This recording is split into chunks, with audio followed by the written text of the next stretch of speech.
अस्सलाम वालेकुम dear students. Genetic code के लेक्चर 2 को डिस्कस करते हैं, जिसमें हम सीखेंगे genetic code is a triplet code, degeneracy of the genetic code and then verbal hypothesis. Genetic code triplet code होता है और इसमें तकरीबन 64 कोडान्स होते हैं। तो यहाँ पर ये पूरा स्केच दिया गया है, इसकी हम डिटेल एक अगले लेक्चर में लेंगे कि ये 64 अमाइनो एसिड्स का कोडान किस तरह से तश्कील पाता है और कैसे ये बिहेव करता है। Let's say universality that is the major character of genetic code. Genetic code is universal. AUG is the codon for methionine in mitochondria.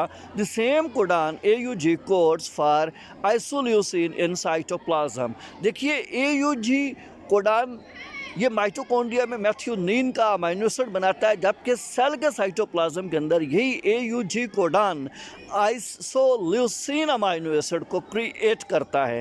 With some exceptions noted, the genetic code is universal. चंद एक exceptions हैं, इसके अलावा genetic code universal है, लेकिन जो अनयूनिवर्सलिटी है वो मेंशन की गई है माइटोकॉन्ड्रिया और सेल के साइटोप्लाज्म के हिसाब से। Let's say another character is non ambiguous. ये मुबहम नहीं है, ये अबहाम और शकूक पैदा नहीं कर सकता। The genetic code is non ambiguous, this one codon can not specify more than one amino acids. एक कोडान एक से ज़्यादा अमाइनो एसिड को स्पेसिफाई करने की अहलियत नहीं रखता।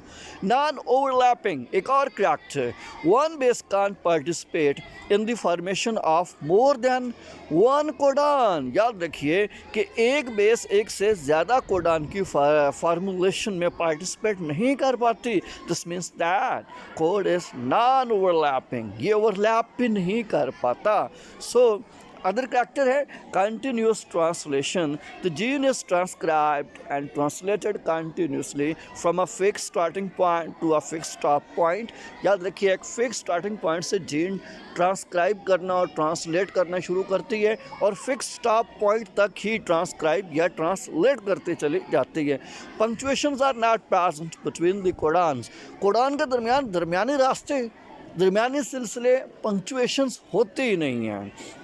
Another character is the genetic code has polarity.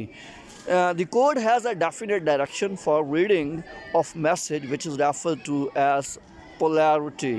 Genetic code में मैसेज को रीड करने की ख़ास डायरेक्शन होती है, जिसे पोलैरिटी कहते हैं। लिहाजा वो ख़ास डायरेक्शन जिसके ज़रिए जेनेटिक कोड किसी भी मैसेज को रीड करता है, ट्रांसलेट करता है या ट्रांसक्राइब करता है, पोलैरिटी कहलाता है। Reading of message from left to right and right to left will specify for different amino acids. For example, UUG stands for leucine from left to right and right to left. This is GUU which stands for valine. तो देखिए right to left पढ़ेंगे और amino acid बनता है, left to right पढ़ते हैं और amino acid बनता है। मसलन यहाँ मिसाल दी गई, अगर हम लेफ़्ट टू राइट UUG पढ़ते हैं तो ये ल्यूसिन अमाइनो एसिड को कोड करता है। अगर इसे ही हम राइट टू लेफ़्ट पढ़े, मसलन GUU पढ़ते हैं, तो फिर ये विलिन अमाइनो एसिड को कोड करेगा।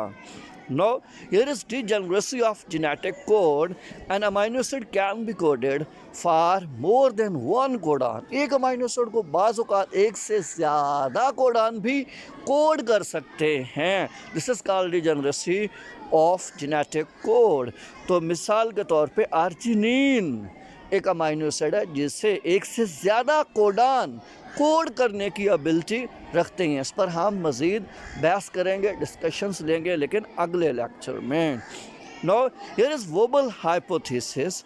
Crick postulated the verbal hypothesis to account for the degeneracy of genetic code.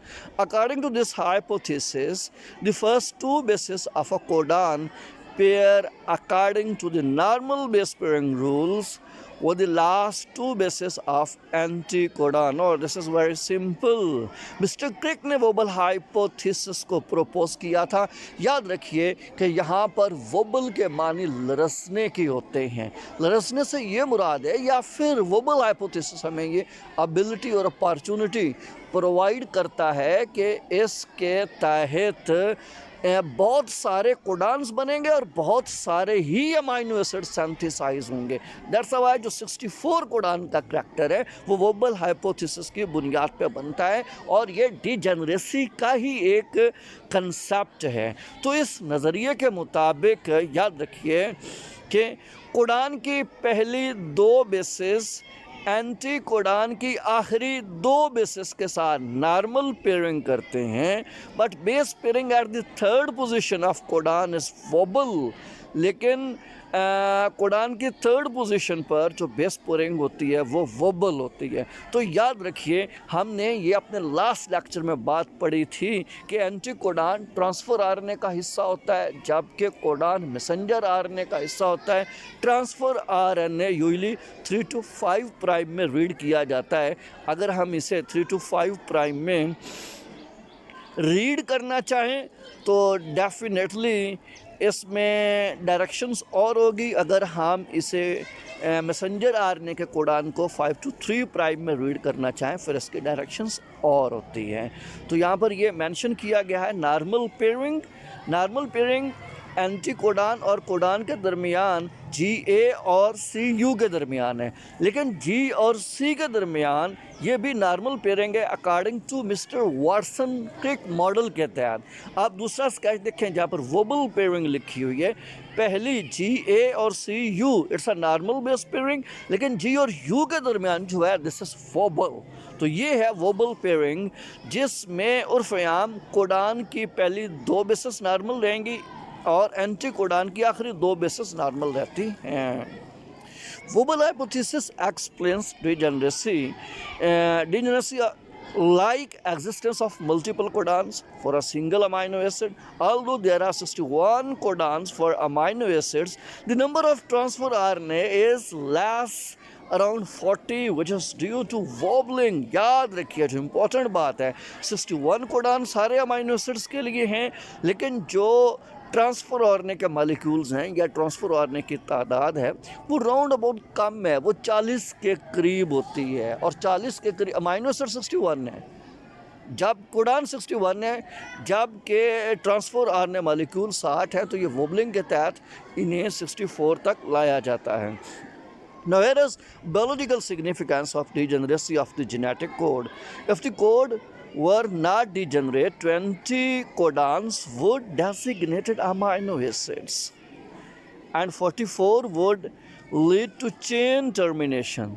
The probability of mutating to chain termination would there be much higher with a non-degenerate code. अगर आप इस diagram को देख रहे हैं तो note करें left side पे पहले ये डीएनए स्केच और आखिर पे प्रोटीन सिंथेसिस दिखलाई गई है, फिर इनकी डिग्रेडिंग दिखलाई गई है। डीएनए की ट्रांसक्रिप्शन होती है, आरएनए बनता है, आरएनए की ट्रांसलेशन होती है, तब जाकर पेप्टाइड चेन प्रोटीन्स बनती हैं। तो वेरी राइट साइड के ऊपर ये पूरा स्केच दिया गया है। डीएनए का न्यूक्लियोटाइड सीक्वेंस है, से आरएनए का न्यूक्लियोटाइड सीक्वेंस थ्रू ट्रांसक्रिप्शन लिया जाता है, जबकि थ्रू ट्रांसलेशन आरएनए के न्यूक्लियोटाइड सीक्वेंस बेस सीक्वेंस से पेप्टाइड प्रोटीन्स ले जाती हैं। वोबल हाइपोथेसिस की डेफिनेशन एक और अंदाज में हम आसानी से समझने की कोशिश करेंगे। Purposes that normal base pairing can occur between nitrogen bases in positions 1 and 2 of codon and the corresponding bases 3 and 2 in anticodon। Very simple, anticodon की पोजीशन 3 और 2 की normal nitrogenous base pairing codon की position 1 और 2 के साथ होती है। Actually, the base 1 in anticodon can form non-Watson-Crick base pairing। वो the third position of codon होता ये है कि anticodon की पहली नाइट्रोजीनियस बेस कोडान की तीसरी नाइट्रोजीनियस बेस के साथ non-Watson-Crick बेस पेयरिंग कर लेती है।